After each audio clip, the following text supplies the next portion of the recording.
What's going on, everybody? This is Matt, aka the Lumberjack Landlord, coming off of fresh two more product reviews that I did for you guys.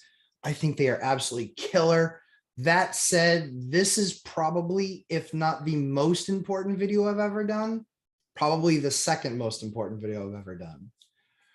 The reason why this video is so important is this was the start to the process that I had in having the discussion with my bank that I needed a different type of product than what they offered. This was a fairly lengthy process, but not as nearly as long as you would think. This was something that took basically weeks to get approved, not days, not months, but just weeks to get approved. But these were the data points that I shared with my bank that gave them an understanding of overall of my entire business, not just the part of the business that they had, as well as understanding what the goals for my future business were going to be. This is something that I talk about really often, which is instead of just being an investor, instead of just being a borrower, you need to be an operator. Banks really get behind operators because they know that operators are dealing with the day-to-day. They understand everything about their businesses, or they certainly should. And if you can convey where you are, where you want to go, and then eventually where you believe that that will put you and end you up, that is something that they are far more likely to get on board with. Again, the target for this type of a conversation is not your loan officer. It just isn't. You need to be talking much higher on the food chain to either an executive vice president or to their senior lender. Those are the people that you need to be getting in front of to say, this is me, this is my current business, this is our track record, this is where we would like to go, and this is where I believe that this will put us if we're able to do this and work on this together. So all of these things are factual items. This is basically the deck of listed items that I took them through. This is a PowerPoint that I prepared. And so I'm just going to take you through it. It's really, truly just a couple of slides. I want to take you guys through this, show you what we're really talking about. And then I think you guys will get a pretty good indication of exactly what you're going to be able to have. So let me do this and I'll share my screen with you guys.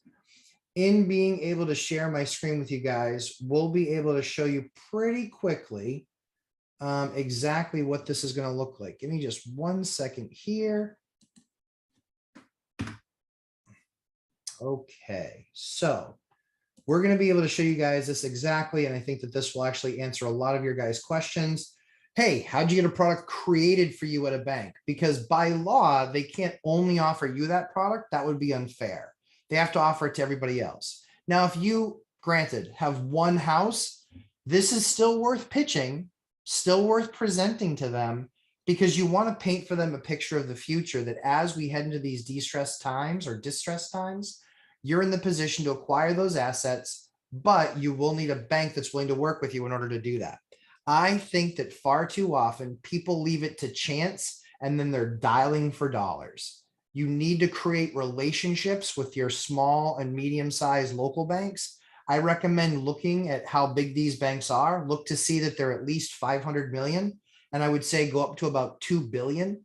I think those size banks are the ones that are community banks. They're in the community, for the community, and of the community. I think that's where we're going to get our greatest value. So without further ado, I will share with you guys the exact data that I reviewed with this bank and then showed them my process. Hopefully this is helpful to you guys. So you are now seeing LLP Group by the numbers. This is Lumberjack Landlord Property Group by the numbers. LLP, not an LLC. It actually doesn't even exist, but you know me as Lumberjack Landlord, and so that's what we're calling this. But what I highlighted was, here is my current dollar amount in loans. This is my exposure. Then I actually highlighted for them, and I'm just going to talk about this because it doesn't really matter to you guys, and I certainly wouldn't share it. This is the amount of loans that you are exposed to. That way they saw my overall exposure, that they weren't my only bank. They're not the only game in town. And then also, this is what my exposure to you is. That way They don't need to go hunting for that. Make someone making or giving a yes decision as easy as you can. Don't have them hunt for the data. Give them the data that they need to take action. The second thing, this is my entire portfolio value. Now, this is not based on the assets as far as the debt on the assets. This is based on the actual portfolio value. The next question is, Matt, where do I get that value? Here's all you can really do. You can look at some of the different things out there. I've looked at Ownerly. I'll have a review coming. I've looked at obviously the Zillow's estimate. There's a bunch of places that you can look for this. What we try and do here is we try to utilize, hey, we have these 20 appraisals that were done. We used to go back as far as 2 years, but now in this crazy market, we'll say these were done in the last 6 months. Based on these having been done in the last 6 months, and then we kind of modeled the other ones based on price per square foot for these other items or for these other units based on bedroom count. So we kind of give them a little bit of a swag number. Again, just be able to defend your math. And when you give that number, be able to come up with a reasonable number or explanation of how you got to that number. Next is showing my LTV for my entire portfolio. Now, 56% LTV for my entire portfolio. So they look at it and say, okay, so let's just say the market goes down 30%.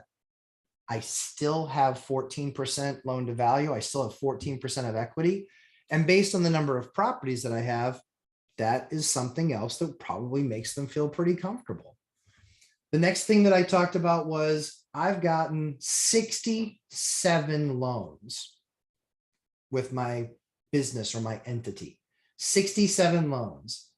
What banks want to hear is A, that you've done it before, B, that you've done it to a certain level of volume so they can kind of gauge for themselves, okay, that makes sense. One of the other things that I talked about in that 67 loans was 5 of them were this year, 10 of them were last year. And then we talked about the previous year, which I believe was 4 or 5. So they started to see, wow, this business is really scaling. We're really starting to see this really grab a hold. And this guy clearly understands his markets and he clearly understands delivering results. The next thing that the banks really care about is they don't want you to quick use them and get a loan done. They want you to use them, have a loan, and then let them hold the loan, servicing it so they can make money. Even the closing costs that they put into those closing documents don't begin to cover all the hours, all the work, all the underwriting, everything that goes into that for them to really make money if you just end up flipping that thing in 3 months. That can be a total nightmare for them. They'll do it because they're there to service. However, and they're to service you as your bank. However, there's no way that they're making money on that stuff. So I don't do that. And what I call out is my average loan term was 11 years. 11 years was my average loan term. So this is something, again, that's very, very critical, which is if you look at the entire lifespan, obviously the stuff that I just newly acquired doesn't make sense, but I can also show them this is our plan for that property. This is why we expect to hold that loan. I mean, if rates go down below 4 for commercial property again, they'd have to go down to about 3.5 or 3.25, and we'll still own that product. We'll still own that property, but we don't sell out of a lot of those properties. And the ones that we do plan on doing something different with, we actually will use a different debt structure and short-term debt to acquire to then sell. So they want to know that they're going to have that for quite some time. That means that they're going to be servicing it, making money on that loan, and that's what banks are there to do. Now, next, over 4,000 on-time payments. That's all of my loans for the history of my portfolio. 4,000 on-time payments. I've never been late. Put yourself in their shoes. What are they thinking right now? I think he might be an okay risk, but we'll prove it out in the numbers. But this is, again, this is your swag. This is the numbers that you want to put in front of the people making the decisions. Don't lie, don't fudge, but make sure you're calling out the numbers that are most valuable. That number is most valuable. It's proven that I'm a person of my word, that even when through tough times in 07, 08, 09, we still made payments. We still were on time every month. And we recognize that we're the ones that are going to eat last. And sometimes because of that, not eat. Debt service to rent ratio. Now, this is a new concept that I brought up. Again, brand new concept. But one of the things that I think is really important is if we talk to a bank about yield, they're going to think bond. And that might not be a bad thing. But what they're really concerned about is what is your actual debt service cost on a monthly basis? And then what is the ratio of that to the rents that you're driving?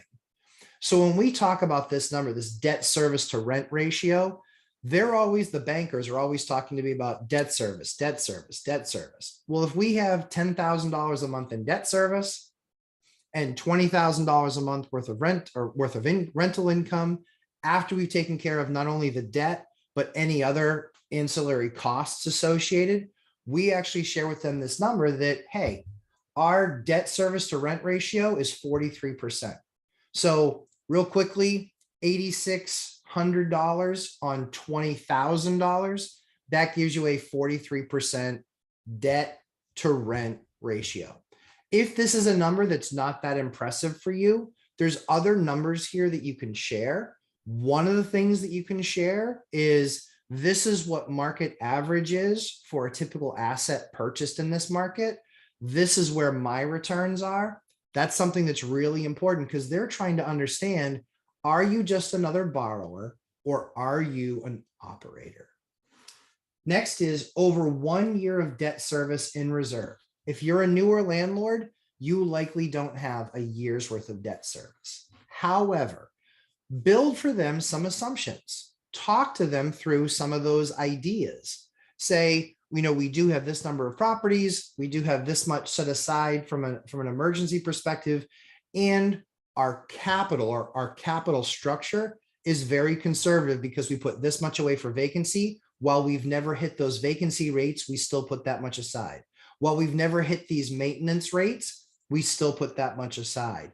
You want to be building for them the idea that you have a conservative fiscal financial model.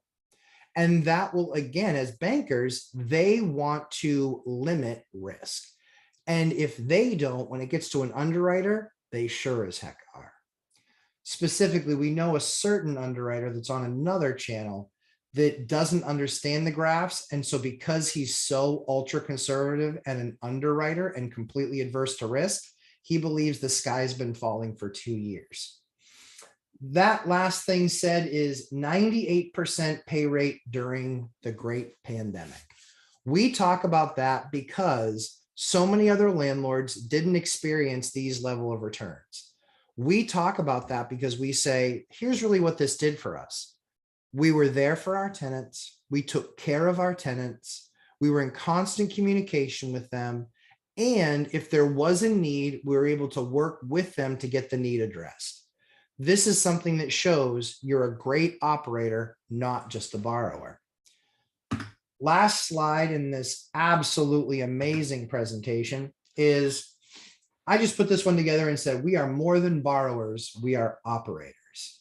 I take them through exactly what my process is. My daily market review. I review the market daily. We use our own analytics based on rents realized. We're putting our numbers together of what a debt deal is worth because we own other deals in that market and we know what the rents can be. And that makes us more than just guessers or spreadsheet managers. That makes us operators. Property meets the requirements. We share with them the model. We are disciplined investors.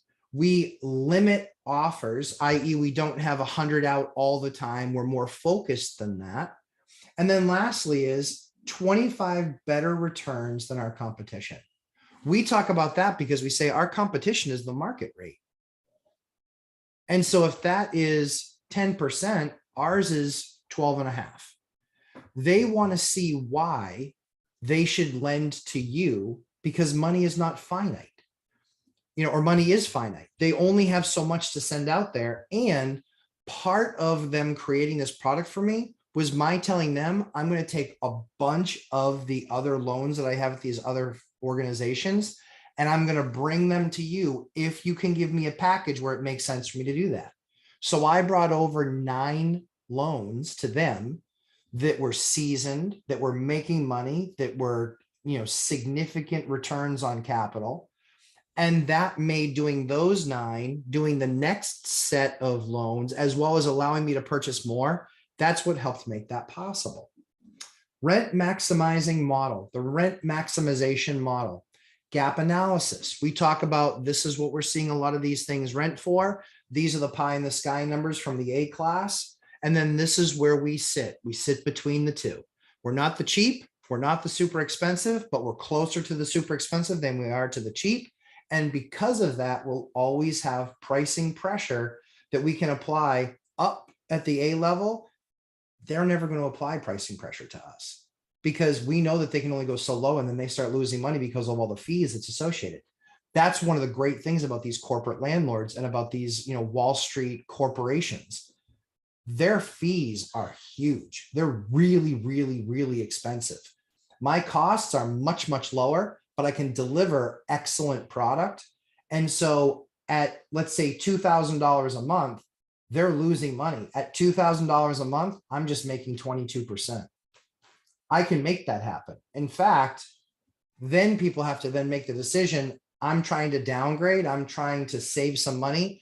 I'm going to go down to this class of property because it's not that big of a downgrade. And I'm going to save significant, significant dollars because they're usually still going to be around 26, 27, 28. So you're going to pay a 30 or 40% premium to be in that A class. Next on this particular point, budget and update. We've done over 100 rehabs. We bring to them examples and showed them, this is what we did in this property. Here's the befores, here's the afters, and here's what the cost gap was. We don't go in and gut everything. There's a particular investor where I am that every single time they go into a place, they absolutely gut everything. They shouldn't do that. They're gutting out a lot of things that don't need to be gutted. And even though they can say, hey, it's brand new, they're still not going to get A-class numbers. I can get to the same point that they can. I can get the same rent that they can just by making more strategic upgrades. But because they have that model, it costs them more. They show lower profit on that property for a much longer period of time, and they're not actually getting any more rents. This is something that is critical when becoming a great operator, is understanding where return on value is going to be and how much that return on that value is going to be. Tier 1 tenants. This is something that we talk about often because everyone thinks that tier 1 tenants only go to A-class properties. That is absolutely 1000% not true. We get tier 1 tenants all the time because our screening process brings us tier 1 tenants all the time. Wherever we advertise, we make it very clear to see, here's our expectation of income. Here is our expectation. As you see here, 3x net income is the only way that we're going to have that conversation with you. You have to tick that bell. You have to have a 680 credit score or greater. And if you're applying with roommates, we'll actually do the cumulative score divided by the number of roommates to make sure that if one person's got a bad number or a not as good number, the other 3 have good numbers or great numbers, that we know that there will always be that opportunity for them to chip in if need be, because we get the entire payment in one lump in some cases. And in others, we just know, hey, we'll send out a group message saying rent is still late. Please make sure that you take care of it. We don't have to say who it was because everybody starts talking, hey, whose rent's late? And that always hastens the situation and gets things taken care of. And then lastly, along with this is high credit and payment proof. So high credit is really the key for us. We actually don't do these really lengthy and extensive applications. We don't charge an application fee. I know, stupid, it's fine, but I'm not looking to get rich off of applications. People have a hard enough time finding a place. The last thing I want to do is be one of those landlords that's collecting your $50 or $75 to do that. It's just not the way I do business.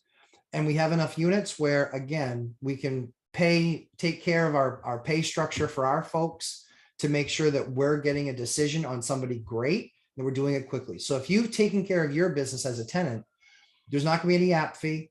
We make sure that you have high credit and proof of payment to your landlord for the last 3 months. None of this cash stuff, take my word for it.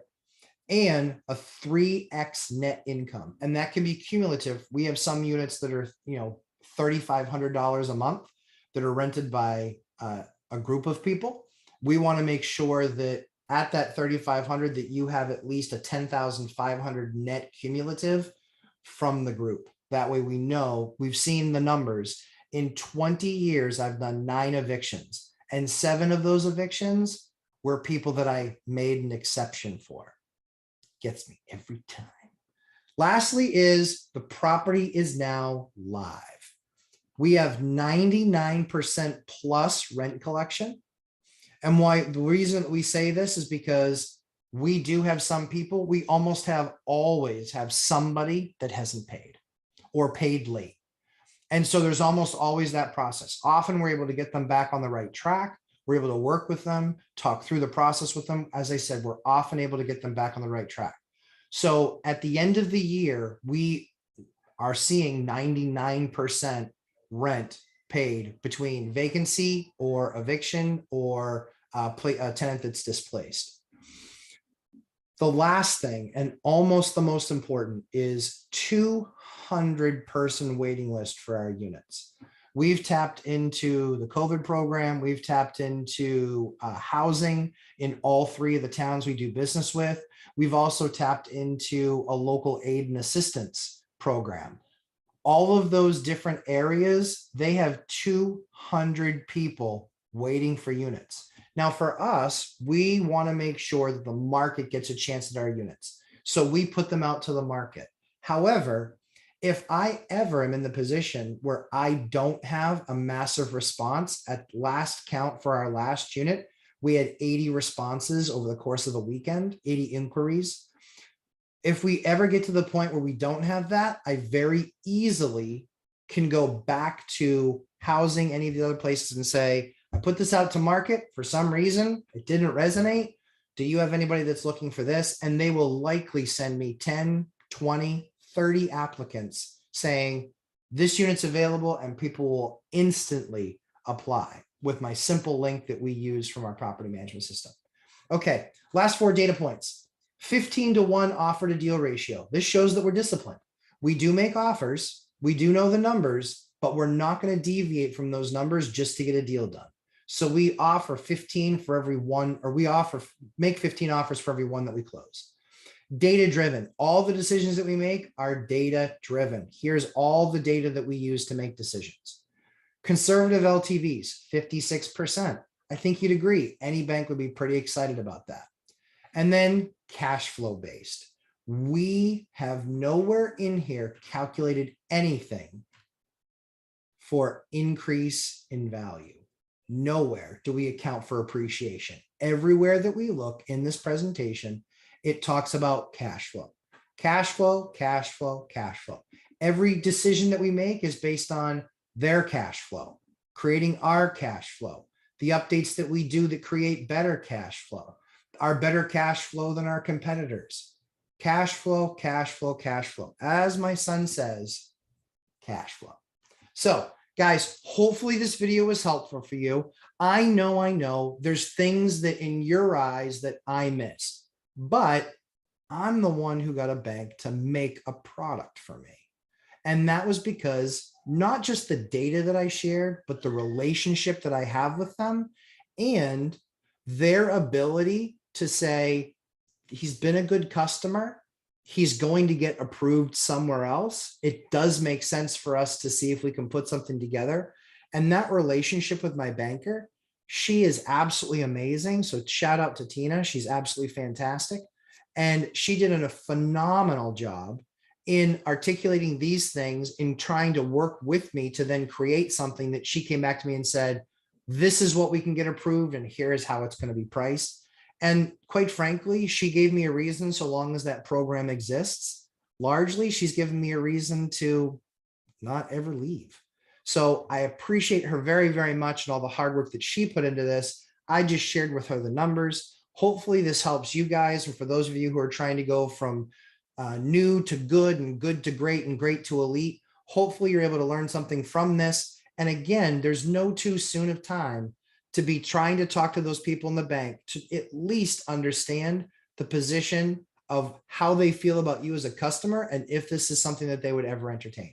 So as I always say, I take a ton of time to create great content for you guys. Please hit the subscribe button, hit the like button, and on this particular one, share it with your friends. Check me out on my live stream, 11:30 a.m. Eastern time on Sundays and on Instagram. Lumberjack Landlord signing off. Appreciate all you guys. Hope you have an absolutely fantastic rest of your day. Take care, everybody.